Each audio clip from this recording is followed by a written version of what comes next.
alam na tatakbo na siya.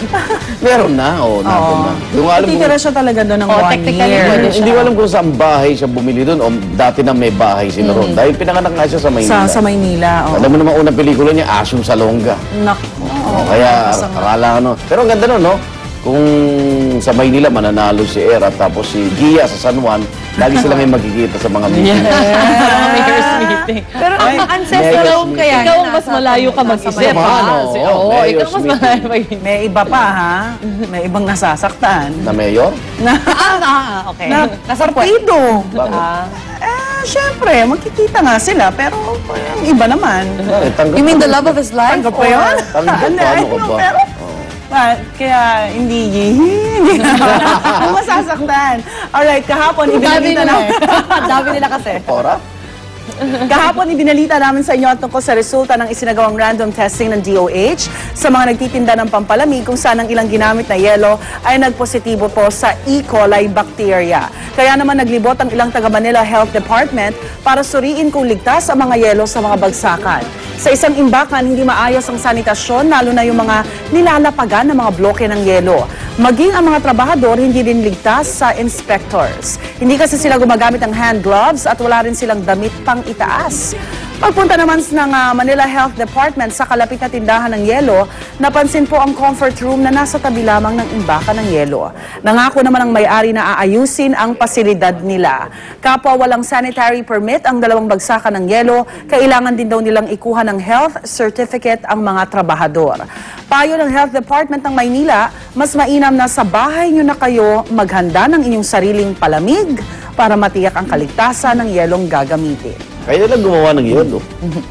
At matapos nga po ng sunod-sunod na balita ng di umano'y maduduming yelo, paano nga ba talaga napapatunayan na ang yelong ibebenta ay posibleng makasama sa ating kalusugan? Yan ang tinutukan ni Susan Enriquez mula sa isang laboratory dito sa Quezon City.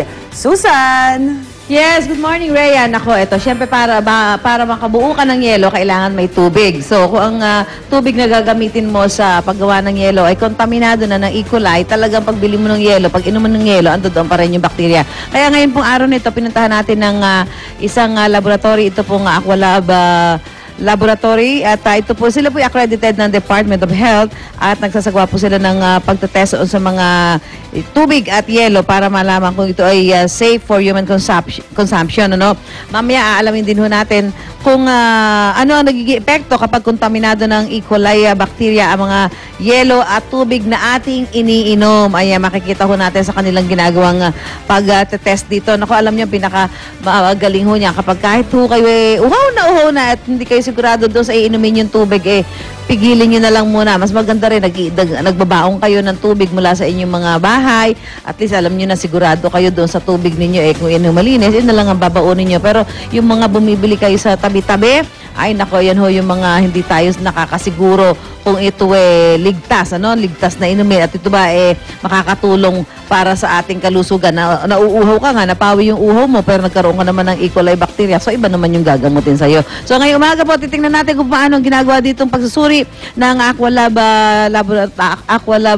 dito po sa Quezon City. Paano nila sinusuri ang tubig at makikita natin kung ano ang pagkakaiba ng tubig na ma-E. coli at ano ang nagiging masamang epekto nito sa ating katawan. Lahat ng yan sa pagbabalik po natin sa unang hirit. Back to you, Rhea. Alright, maraming salamat, Susan Enriquez. Okay, pasandahan naman natin mga aksyong balita sa umaga ito. Darito na po ang Ronda Reports.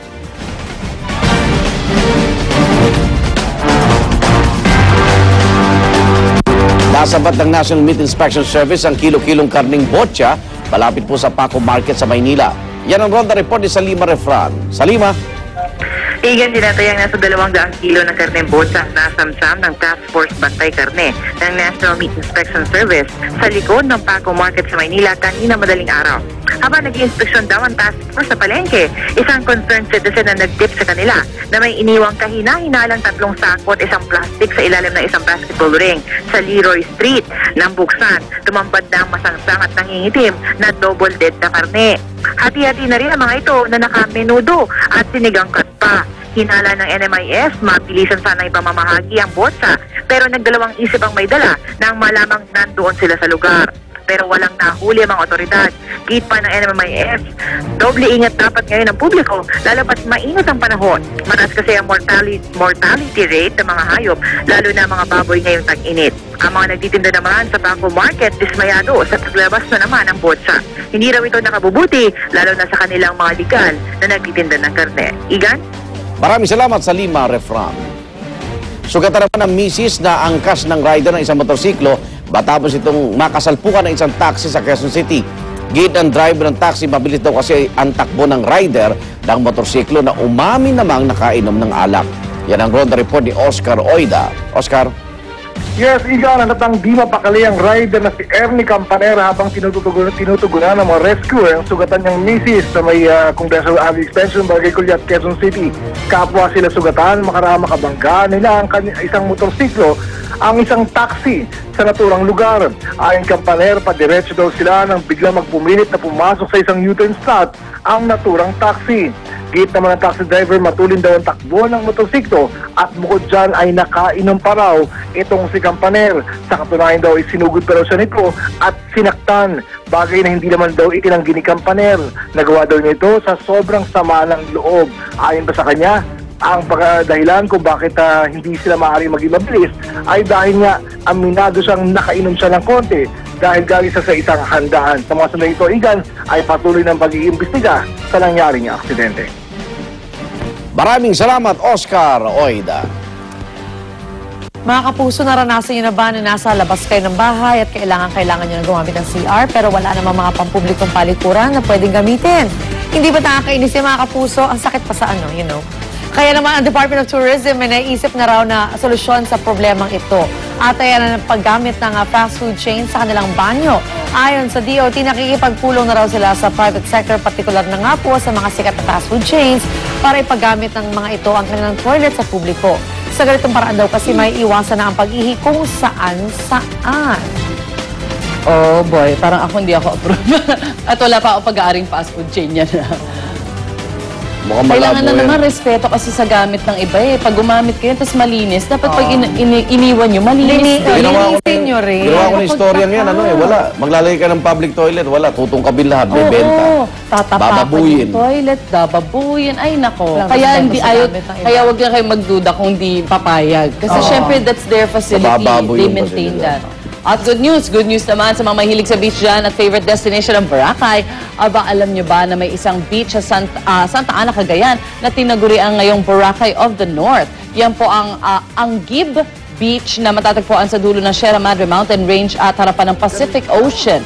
Kaya naman ang dagat doon, asul na asul at puting-puti naman ang buhangin.